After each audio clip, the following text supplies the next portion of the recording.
Hello and welcome back to Let's Unpack This Sis. I'm Sasha. And I'm Sierra, and we heard you all from episode 0 of getting to know us. I guess we didn't dive deep enough into who we are as sisters. So that's what you get. You get bonus episode X on a deeper dive into Sasha and Sierra. Yep, today's episode is all about us, not just our sister dynamic, but where life has taken us since growing up under the same roof. Think of this as your catch-up coffee with us. We're going to move. Into Go ahead. Segment 1 will be life snapshot Q&A. We're going to do rapid fire, just some questions to get you guys up to speed. So, Sierra, kick it off. What did you do right after high school? I went straight to college. UNC, baby, University of Northern Colorado, to study nursing. I knew what I wanted to do right away. What about you? What did you do right after high school? I went to the other side of the state. At the time, it was Mesa State College, but it's recently turned to Colorado Mesa University. And I studied business. I did not know what I wanted to do. You've had a few career changes. What year did you get married? Got married in 2015. We're hitting 10 years this year.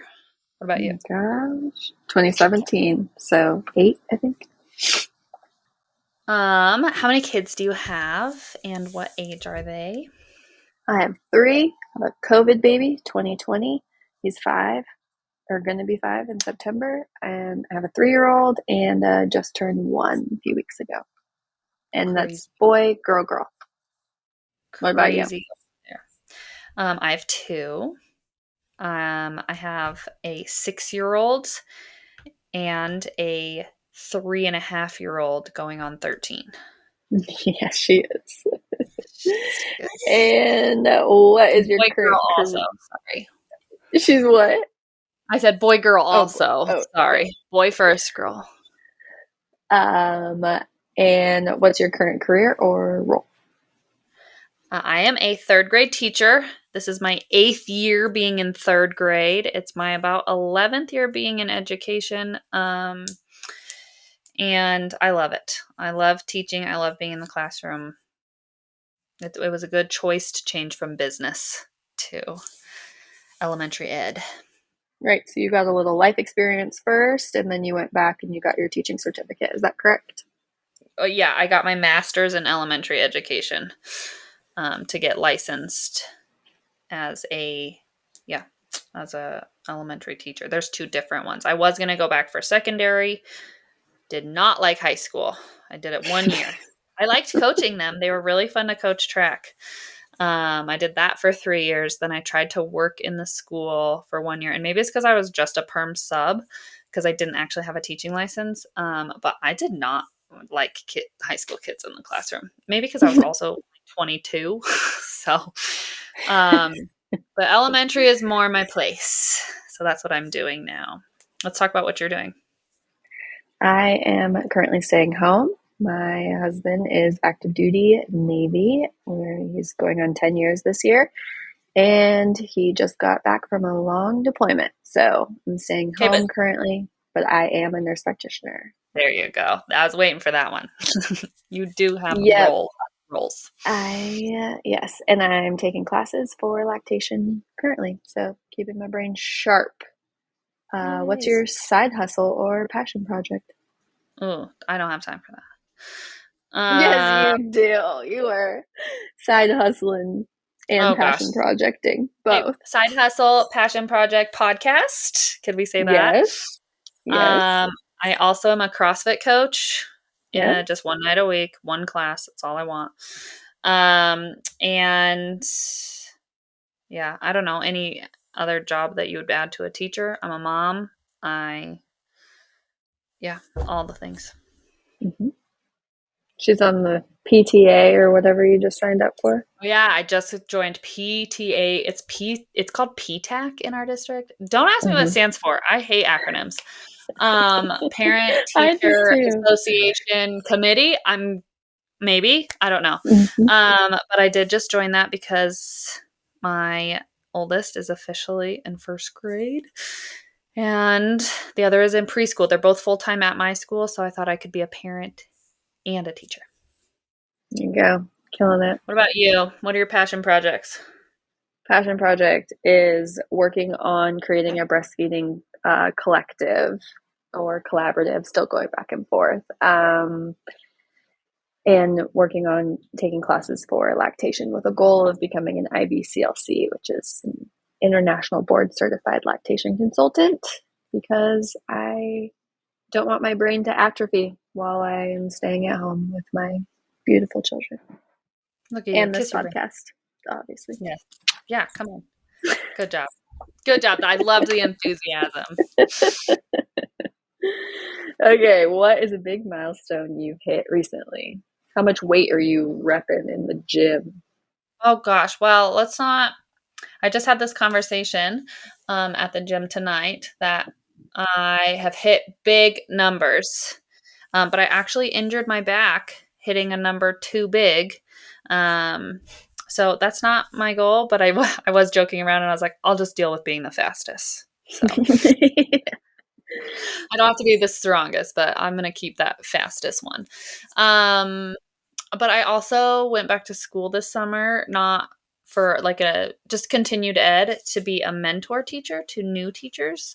I do love Mhm. my job so much um that I want to like get other teachers to love it too and just see some positives of our career. There it is hard, but I want to pass that on. So that's kind of a big milestone that class is over. And now I can mentor. Um but yeah, and then one thing that I did want to add to that for a big milestone for me is I don't know, getting out of the postpartum phase, because I feel like Yeah. that is not talked about a lot, and that there is light at the end of the tunnel. And I don't know, just going through this, just feeling like me again. And I will never feel like the girl that started trying to get pregnant at 26, 27 years old. No, 26, 25, I think is when I started trying. I will never be 25 again. And my Mm. body will never be 25. And so getting out of that postpartum and realizing, like, I don't know, loving myself even more than I did when I was 25. Um, I think that is something to be celebrated with a lot of people that is not. Yeah, I completely agree. We could do a whole episode on stepping into that phase and what that looks like and all the feelings around it for sure. Yeah. What I about you? yeah, I was like, am I out of it yet? But I am not. I am not out of it yet. Even though my baby just turned 1, we're still in it, I think. And But I was thinking about that. hormones don't really go back for 2 years and you're Yeah. still breastfeeding. Like, your body is Yeah. not your body. And I feel like that was when I took control of that, and not only body but mind. And don't get me wrong, I'm like full on mom all the time and I still have breakdowns and stuff, but I just feel good in my own body, Yeah, no, it's exactly what you in were my saying. Like your fitness wise, like the things that you can do and just like that feeling. Like even still people are like, "Where are you going? How will the baby eat?" Like she can eat real food. yeah. So I'm still very much tied to her, and yeah, she's my little Velcro baby. So, but milestone for me, I don't have one right now. I feel like I'm just in progress right now. I think that's But you okay. are crushing this podcast stuff though. And Yeah. Okay. that's something Huge to be milestone. celebrated. Launched the podcast. Figured out Yes. all the things around the podcast. What it is to be a podcaster. You Like got we're us on podcasters. Spotify. I got us on Spotify. I still got to figure out Apple Podcasts, but yeah, we did it. You're doing great. So big milestones, Yeah. even Okay. though they Daily non-negotiable in your life right now. oh gosh, this is easy. Gym. Yeah, I was gonna say exercise or coffee. Those are the two. Like I have to Yeah. have both of those. Caffeine for sure. I'm not always coffee. I don't know. But caffeine for sure, exercise for sure. And this is something that I learned last year. I have a really cool school where it's almost duty free. Don't ever tell any teachers that. Um, but the only curse to that is I never go outside. Mm. So a non-negotiable is Duty spending free, so like you don't have to do the outside time with the kids. like, yeah, I don't go to recess duty. I don't have to do Yeah. lunch duty. I don't have to do like morning duty. I do have to walk the kids out at night, but but I want to hand off my kids to their parents and stuff. Yeah. Um, but our Wow. principals, I know. So who Um, does the duty? paras and the leadership team and everyone's all hands on deck to like really cherish teachers' time. Um, Whoa, cool. but yeah, I know it's really cool. But like I said, I don't get outside, so Mm, that's my non-negotiable moving forward. So hold me accountable because there's something to be said about sunshine, hmm. no matter what the temperature is. How many steps do you get a day? Do you monitor Mm, them? Do you have a watch? I do. Let me see today. I have it off right now because my watch says today I did 11,000. Okay, decent. Yeah, it's good. Yeah. Yesterday I think was more because I ran a mile and a half Mm. for the workout, but um, I Yeah, never sit. at my old job, me and my coworker, we got one of those under desk like walking pads. So we would go in Nice. there and we would like dictate our notes and walk on the walking pad because I was like coming back from work and only having like 3,000 or 4,000 steps or something like that. So, Oh, but that's that is cool. not your problem. You just need the sun rays and the vitamin D. Well, and today outside time, I did take my kids out we did a lot of testing today, so I did take them out on purpose Mm, for them to get some sunshine because it's important for them. yeah. Um, but my sunshine time was after dinner. I brought my glass of wine and one of those folding chairs to the middle of the street to watch my kids drive their cars. And I sit in the middle of the street. Kyle started this so that like cars slow down because our Yeah. kids are crazy. But that was my outside time with my glass of wine sitting down. So Nice. Yes. That's those are good. my non-negotiables. Okay. Last question of this segment is one word to describe your current season. Can you go first? Um, busy. Okay. Yeah. Mhm. Yeah. Yeah. Mine is exhausting. I'm Yeah. tired. I'm very tired. Um, but Cole just got back, so I think we'll get into a routine. It'll get better. I'm Yeah. just not the morning mama. Like, and that just Yeah. sets the whole tone for my day when I'm not up before my kids. Like, it makes a big difference when I can get up before them and get my mind right and like have my coffee. And Cole is really a better morning parent than I am. So, Oh, yay. He's coming to your rescue. I know new things on the horizon. Yay. All right. So that leads us into our next segment, which is our timeline of sisterhood. So we're going to talk a little bit about how we got to hear from probably high school. So I'll start Yeah. off. Who left the house first? Me, Sasha, just because I was older and I went to college. Yeah. And Is you had one Amelie. more year at home Mhm. with mom and Rico. That was, yeah, we'll talk about that another time. Yep, you left the house, and then you actually left the state first too. Like you left home first. And Mm, also I also like see you as out of home. Like you're not where we grew up. You don't come back very yeah, often. You hide when you come back. I do. I am freaking in King Supers, just like looking at gift cards, hiding my face. I felt that. The last time I went home, I felt that actually. And it's not because we don't want to see anyone. I more feel like it's so overwhelming because there's so many people to see. Yeah, and it's hard in the grocery store to catch up on. Like, it's been what, almost 20 years now, So Yeah. Here's my 20-year life story. yeah, exactly. Yeah, So I feel that. But uh mostly we okay. don't have anywhere to stay anymore. It's coming back to your house. I have too many kids. I know, but we can borrow the motorhome now, and that's what if you were going to come this summer, I was like, perfect in the front yard in the motorhome. It'll be Hey, great. we'll do it. We will do it. Okay. Did you feel close in your 20s or did life pull us apart? We talked about this a little bit previously. Um, but I think we got closer in our 20s than we were in high school. Oh, that's so funny. Well, okay, yeah. I feel like though, if you go from high school to 20s to 30s, Hmm. I feel like 20s was definitely we weren't as close as we are now. Oh, yeah, obviously. 20s was Like we like had our biggest very, fights in our 20s. yes, absolutely. But and then I think that we were close in high school in like a stereotypical sister way. Like we had each other's backs, but we did not want each other around.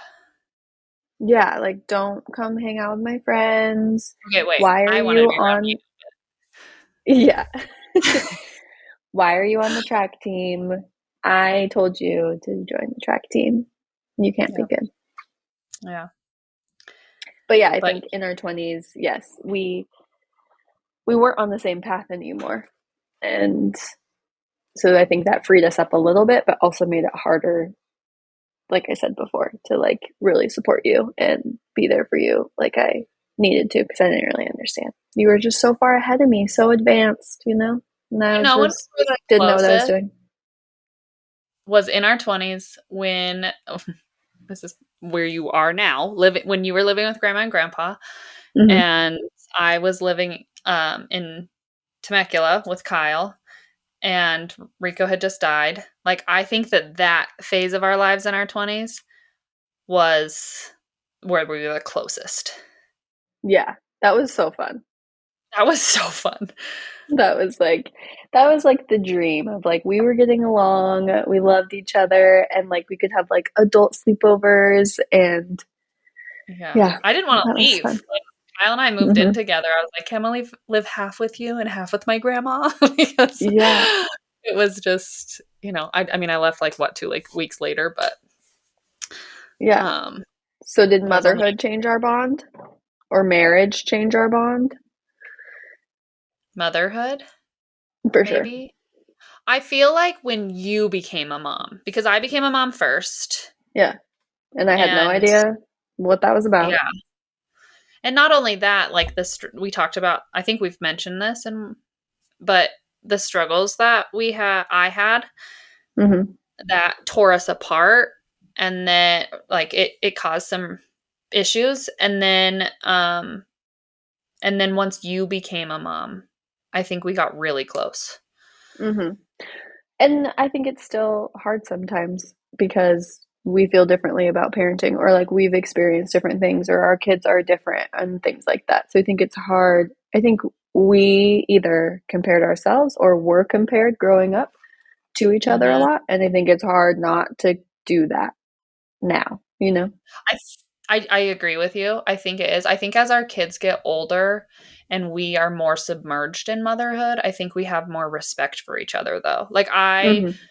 I say all the time now how different we are in our parenting, but there's no judgment there. Like I just like motherhood is hard no matter what. We're all doing our best. Like this is both of our first time being moms, like being Yeah. humans.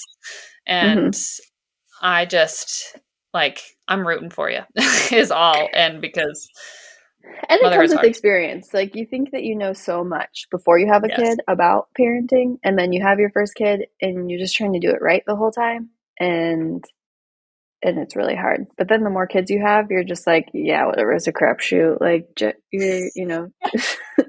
they slept good because they're gonna sleep good, or whatever. My doctor that I had or I still have, I've had her since forever. Um But she told me one time when I told her the age of my kids, she just looks at me and she goes, "You're in the thick of it." Yeah. She goes, "That you're just I mean, this is just a wild ride." But and that's how it is, and that is a mom speaking to a mom and has Mhm. no idea how I'm handling motherhood, but just knows that motherhood is hard, and I think that, like you said, until you're in it, you don't really understand how hard it is, and no one is doing it right. I think a lot of people could do it wrong, but I don't think Mhm. anyone's really doing it right. Yeah. Definitely I don't not know. perfectly, and definitely, I would say for most people that I know, not the way that they envisioned it to be. Well, and I posted a quote on my other social of motherhood is like a fitted sheet. No one really knows how to fold it. Yeah, I had to fold 2 of those today, I had no idea what I was doing, still don't. I just turned into this rolling of it And I tell because my I have, oldest all the time because he gets frustrated easily by things, and he's always like, "How did you do that?" or whatever. I'm like, "I've been practicing forever," but yeah. when it comes to fitted sheets, that's just one thing that doesn't stick for me. Yeah, same. I try really hard, but that's just something that I'm not gonna give my energy to. All right, so when did you realize we process same family experiences differently? Okay. I have two in my brain, Okay, but I lay 'em on don't me. know which one. Do you have one in your brain? Okay. Mhm, I don't know which one, like, I was in the moment and was like, "Oh, we're different." mhm, But, like, looking back onto it. So, looking back, the first time that I saw us being different is when you left the house mm. and to go to college because you were so ready. Like, things at home were hard, and you Mm, were so ready to leave and get yourself out of there. And the mhm. whole time and we fought a lot that time, and the whole time look, Sierra might cry. Um, the whole time I was just like, "But you're leaving me." And I don't know, you could correct me right now, but I don't feel like you understood the severity of me feeling left behind in the chaos that was at home. Mhm, And so that was like looking back, I don't think I felt how different we were, like that maybe your response is to flee and mine is to freeze. mhm. Um, but like, look, I don't think that I was a senior in high school going like, oh, well, my trauma response is to freeze and submerge, and my sister's is to fly. Like I don't think I was sitting Yes. there doing that. I just felt, I just that looking back is looking at how differently we have processed things that have gone on. Mhm. Um, but I think in the moment, the present is after Rico died, Yeah, and that's mine how too. that is yours. Mhm. Okay, tell me yours. I mean, yeah, I just feel like that him dying was the biggest grief that we had experienced, in our lives. And I mean, it was just so raw. Like, those are your just like truest, most, I don't know, vulnerable moments. Like, there was no Mhm, like putting on a show or like anything like that. And yeah, that was like very much a time when I was like, oh, she needs this and mhm, I need this. mhm. And mine was very much like, I think I go a little more inside. Yes. I grieve quietly. You know, um, just kind of hold it all in. I think that's part of the like older daughter thing, like Yeah, you're trying to maintain everybody's emotions. You're trying to monitor and co-regulate everybody. So you're like, oh, I can do this myself later. They need me. yeah. I can see that. Uh, when so for those of you that don't know, our dad died intentionally, and so it was a lot to process in different ways, and it happened after we were out of the house, but still very very traumatic for us. But the season that we talked about that we had the most fun in life was living together in California was literally like a month after he died. And so I think we were grieving together, but we were grieving in our own ways. Like you're saying, that we needed two different things in our grief process. But I do remember when I first because you got to California before me. And when I first got there, I was talking to grandma about how I was feeling and stuff. And I was like, but I just have to be strong because of my sister. And she was like, I just had lunch with Sasha. And she said the exact same thing. But she Yeah. like, I just have to be strong for Sierra because I'm the bigger sister. And Yeah. so I think grandma telling me that kind of like, I don't know, was made me think of us and how we're Hmm. different, but we're also the same of trying to Yeah. take care of each other. And then, well, I mean, we talked about dad a lot. We did a lot of things for him. We got our tattoos and Hmm. we went on our vacations, which we need to get back to once our kids get older.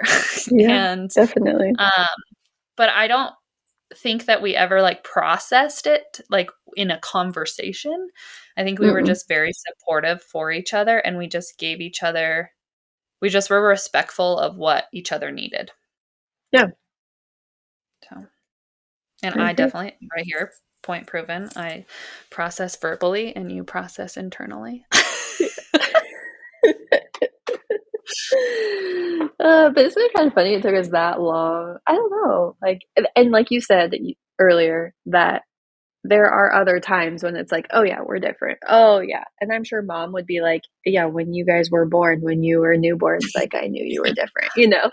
But yeah, Yeah. for sure, that was like a eye-opening experience, for sure. Yeah. Well, and then now we like clearly see our differences. I mean, when we did the first episode, like clearly night and day, we know who is who and we Yeah. know the difference. Yes. But that would be boring if we were the same, to be honest.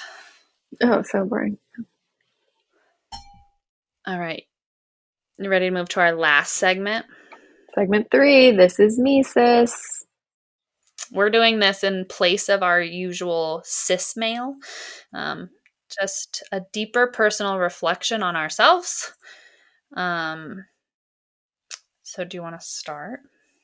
Yeah, I think the hardest part about being in this season for me is, well, I guess there's two things. I think it's the lack of support, and I have had so much support, Hmm. but the kind of support that I've been looking for, and actually the kind of support that you encouraged me to seek out, is like actual community, like physical community near me. And I feel myself like really wanting that now, like reaching for that, and like wanting to put down roots and like, have a home that my kids can like grow up in. And it's just like there's a lot of moving, and my kids are getting older now where they notice the moving and all that kind of stuff. So I would say hardest part for me right now is just like a lack of feeling settled and a lack of physical everyday community. Yeah. I think that that's hard, like, thinking about you saying that, as you had that in Whitby. Mm-hmm. Like, you guys had your game nights and you had, like, Yeah. your people. Like, I still play what's that game that you played? I always text you about it. Shanghai, Yeah, Shanghai. the best. Like, you Mm-hmm. yes, I mean, I, like, in my brain, when I think Shanghai, I envision you and your big group of people playing it around, and I just, like I tried to do that with a big group of people, and it was like a shit show. Um, but you had that, and then so your roots were growing, and then you were ready to leave because you knew it was coming, and then you just because of is it because of kids? I Mm-hmm. don't know. Maybe. What do you think? That you just weren't able to at your next stop, and then this stop has just been chaos. Yeah, I think sometimes in like the naval community, and I was so lucky in Pensacola. So I will say I feel like I had great community in Pensacola because I had other people in my profession who I was friends with, whether I worked with them or not. So I had a really great group of people who I could reach out to. But we didn't have as many of like the game nights and like the actual getting together, because yeah, like, oh, my kid's napping, or oh, like, oh, we got to get back for bedtime or whatever. So it was harder to kind of cultivate that physical community, but we still did it. And Yeah. I felt like I had a good community there. So here I'm just, yeah, we're just more isolated here, but Yeah. Oh, well, maybe the next stop. yeah. This one What's feels yours though? current stop that you're at is just so temporary that Yeah, and that's hard to put down roots and hard to make lasting friendships when you're like, I'm gonna be here for a year, you know? yeah. Yeah. Um, I would say mine is the opposite. Not the opposite, per se, but I think the hardest part about the phase that I'm in is just living in the moment. And like I just feel so chaotic and just there's so many things on my I don't even write to-do lists anymore because it's overwhelming. Hmm. Um and so I think the hardest part for me is to just like tonight and I love this podcast and I would do but like life happened before and I'm like, "Hey, come on, get to bed." And Billy's just like, I want to be a monster." And I'm like, "Okay, but do it quickly." Like, Yeah. like I just like I need to just be more intentional about just slowing down and letting her be a monster with her bathrobe. Hmm. Um and not rush her. So I think that that's where I'm struggling. Yeah. And that's fair. And it is hard to get out of that, like rushing and just trying to get a result instead of kind of like marinating in the moments. And that was like a big thing when I was teaching yoga, former yoga instructor right here. And they talk about like the work in yoga is not the final pose or, whatever, warrior pose, whatever it is. It's the transition. Getting there is way more important, uses way more muscles and mind body connection than the actual final pose. Yeah, I need to remember that. Maybe I should start taking yoga instead of doing CrossFit. Yeah, maybe. I don't know. Alrighty, friends. Well, this has been fun. We're sisters, but we're not the same. And that's why this podcast works. And thanks to you guys, you got this bonus episode because we are only releasing every other Friday. Mm-hmm. But special treat for you, you get an extra Friday Get to us get to know get to us. know us a little better. Yeah. Thanks for Yeah. finishing my sentence. Anytime. We went deep on this one too, so you We guys are did. This was welcome. a lot deeper than we've gone, but Yeah. I enjoyed it. I hope you guys enjoy it and be looking for our actual first episode coming out August 29th. 29th. And thanks for your input and for listening. And follow us everywhere. Follow us on our social media pages. You can watch episodes on YouTube, and right now we're on Zencaster and Spotify. So, follow, subscribe anywhere you can. Thanks for listening.